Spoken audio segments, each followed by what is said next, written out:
There's a saying that we use quite often in our industry, and it's not just in the industry, but in general, is you don't know what you don't know. Is it if Jay calls, don't answer? That's part of it.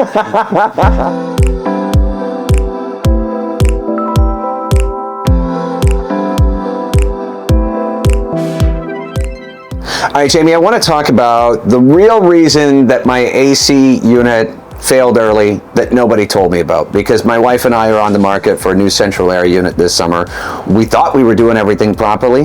What are some telltale signs that it's on the fritz, and what could people potentially be doing wrong at home right now?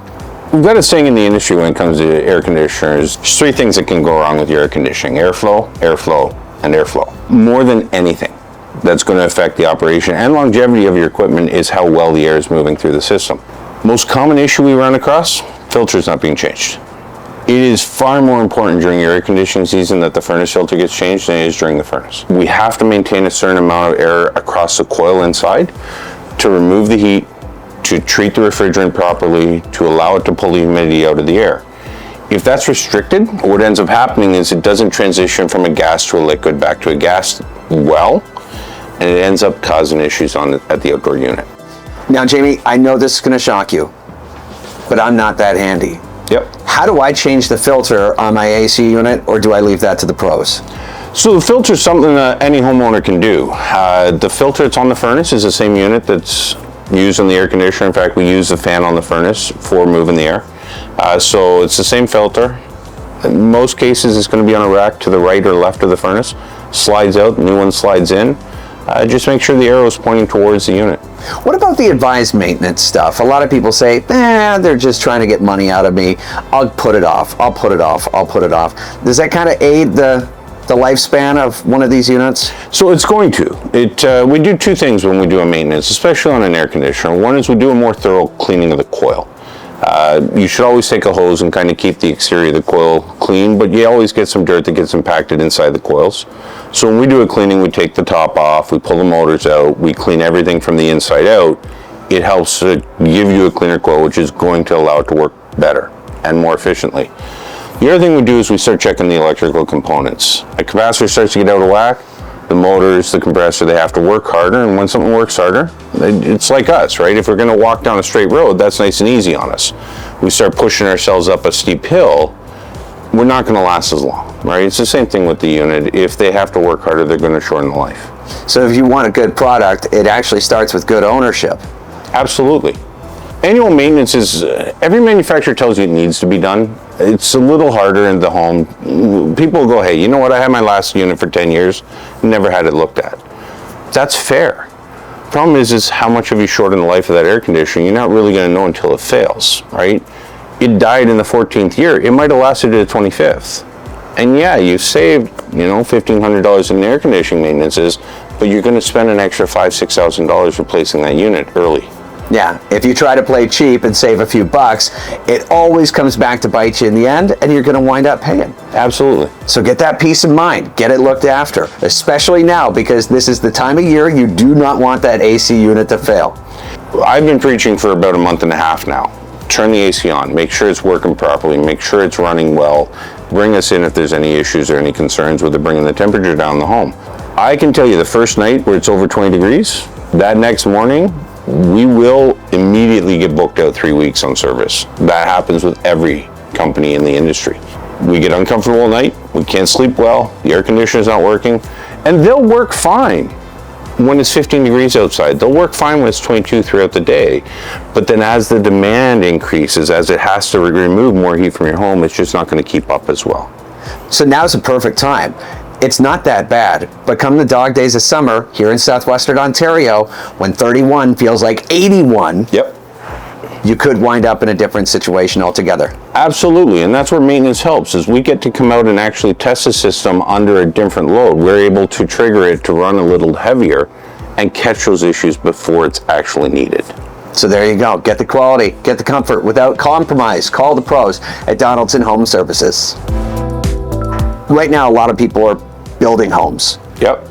But if you're on the market to buy a home, it's just as important to know if you are getting oversold, because you might be buying a home that has central air, but it's a unit that is on its last legs. Yep. Could be good to watch out for if you're a consumer right now. in terms of whether you're buying or whether you're building, how do you know if you're getting oversold on a unit? So in new construction, it's a little different because that's engineered, right? Everything's got to be stamped and engineered. It goes through the city verifies everything's good. So new construction, generally speaking, things are sized properly. Older homes, that's where it gets a little different. And it really comes down to, like we were speaking earlier, 87% of contractors don't size equipment in any way. The vast majority of people coming out aren't going to make sure that the equipment is sized right for your home, nor take into account what's changed, right? Maybe the unit that's on the home was perfectly fine 20 years ago when they installed it. But since then, you've gotten rid of the old single pane windows and put high efficiency 2-pane windows in. You went and put 24 inches of insulation up in the attic, right? You've torn the old lath and plaster off the walls and re-insulated the exterior walls and put drywall up. The house is not the same house. And having the same size equipment in it isn't going to work the same way that it should. So making sure that somebody comes in, takes a look at the equipment, sizes it properly, is always key when you're looking to replace.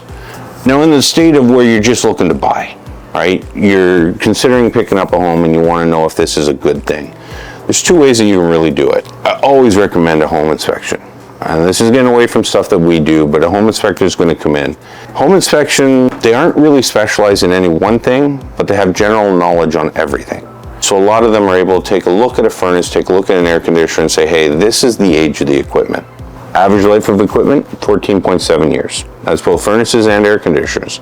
So if you're looking at buying a house and they're telling you that it's an 18-year-old unit, you need to know that you're going to have to replace it. Could be as early as the day you move in, could be within the next 2 to 3 years, but you want to start budgeting and planning for it. I think that's a great thing to know, because if anybody's on the market right now getting ready to put in an offer, you have to factor in that come the next couple of years, you've got an expense that, and you've said it yourself, Jamie, isn't really a, ooh, want and need expense. No, you're not looking forward to spending the money on it. And you even mentioned before that a lot of changes can be made in a home over the course of 20 years.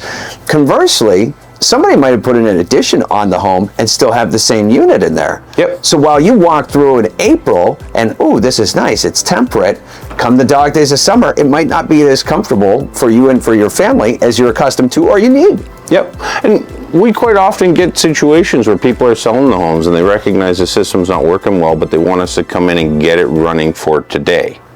Right? Not every contractor is going to step in and do something like that, but it happens. It's part of the industry. Yeah. Right?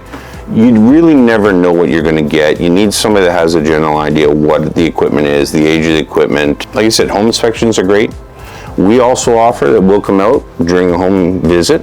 So if you have a home inspector but you want a more thorough inspection on the equipment because you're concerned about the age of it, we can quite happily have somebody come out, take a look, and give you true feedback on not just the age, but is the refrigerant right? Is the equipment operating properly? Is motors high amping or pulling too much hydro, which is going to indicate that there is a failure sooner than later. So sometimes spending a little bit of money up front is going to save you a lot of money in the long run. There's a saying that we use quite often in our industry, and it's not just in the industry, but in general, is you don't know what you don't know. Is it if Jay calls, don't answer? That's part of it. No, for me, it's you don't know what you don't know. The average person is going to buy a furnace or an air conditioner once, maybe twice in their life, and they don't know the technology behind it. It's a passion of mine. It's what I've done for 25 years. But it's not what the average person understands or knows. So when somebody walks through the door and says, hey, this is the way to do things. When I sit there and say, look, the only proper way to size an air conditioner is through heat loss, heat gain, that's backed by the courts. But if somebody else were to sit here that's been doing this for 20 years and says, oh no, you can size an air conditioner based on square footage of the house. As a homeowner, you're not going to really understand whether that's right or this is wrong. That's why I say when you're going to buy something, slow down. Take the time, talk to 3 or 4 contractors. That's why it's all about trust, quality, and comfort without compromise. And you're going to get that with Donaldson Home Services.